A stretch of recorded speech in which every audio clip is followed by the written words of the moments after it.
iyi si dutuye si uko tuyikunze ahubwo ni uko hari icyo tuyikoramo. Hari abayirimo barahiriwe n'urugendo, hari abayirimo n'abandi barakasiriwe.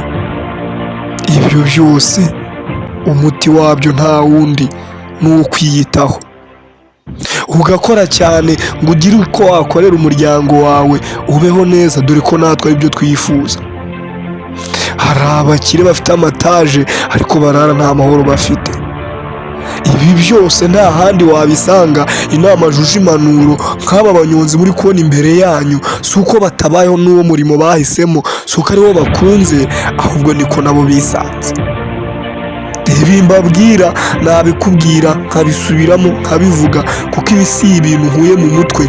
Ubushakashatsi bwakozwe na Leopold w'Umudage yaravuze ngo ujye ukora cyane, dore ko niyo wakora cyane ufite umutima ukunze, igitonyanga gitorora ibuye atari imbaraga cyakoresheje, ahubwo ari uguhozaho. Nawe jya uhozaho bizaza.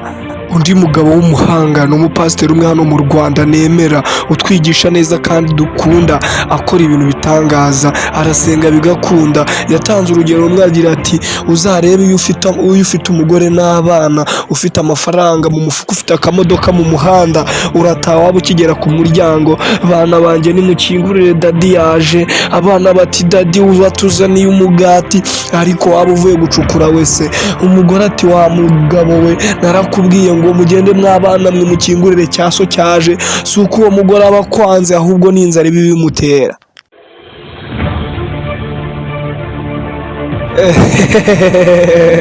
Reka tugaruke ku bakobwa. Uzarebe iyo ufite umukunzi ukagukunda nawe umukunda, ari ibintu bisekeje cyane. muri joteme, I love you, ndagukunda, n'utundi tuzina mwitana, ubuki bwanjye, my honey, my love, one day umbera ibyishimo byanjye. Ariko ibyo byose muvandi, iyo udafite ikofi umukobwa kurebera muri sudire tuvuga ni nka cyagiye urugero, iyo ufiri gusudira wa muntu bya bintu by'ibishashi, iyo udafite amafaranga niko umukobwa bakureba.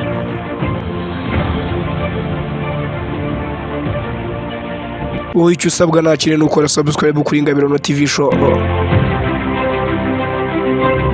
ubundi tukajya tubana mu buzima bwa buri munsi, ukamenya amakuru agezweho, ibyegeranyo bitandukanye nk'iki cyegeranyo tubakoreye.